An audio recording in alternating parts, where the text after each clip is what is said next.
Instagram પર બહુ બધા સ્ટુડન્ટના મારે મેસેજ આવતા હોય છે કે સર ગ્રાફિક ડિઝાઇન શીખી લીધું છે પણ જોબ મળતી નથી. તો એનું શું કારણ છે આપણે આ વિડીયોમાં જોઈશું.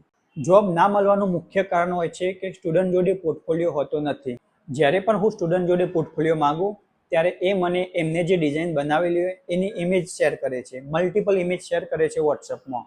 અને આ રીતનું કામ તમે જો ઇન્ડસ્ટ્રીમાં બતાવશો તો તમને જોબ નહીં મળે. તમારો પોર્ટફોલિયો પીડીએફ ફોર્મેટમાં હોવો જોઈએ કાં તો વેબસાઇટ ફોર્મેટમાં હોવો જોઈએ. તમારા પોર્ટફોલિયોમાં લોગો, કેસ સ્ટડી, ફૂલ બ્રાન્ડિંગ, સોશિયલ મીડિયા કેમ્પેન જેવા દરેક પ્રકારના કામ હોવા જોઈએ. જ્યારે પણ તમે આ લેવલનો પોર્ટફોલિયો ઇન્ડસ્ટ્રીમાં બતાવશો તો તમને જોબ ઇઝીલી મળી જશે.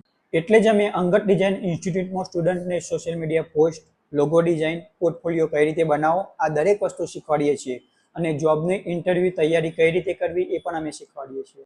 જો આ દરેક વસ્તુ તમારે શીખવી હોય તો તમે અંગત ડિઝાઇન ઇન્સ્ટિટ્યૂટમાં આવી શકો છો અથવા અમારો કોન્ટેક્ટ કરી શકો છો. નંબર સ્ક્રીન પર આપેલો હશે.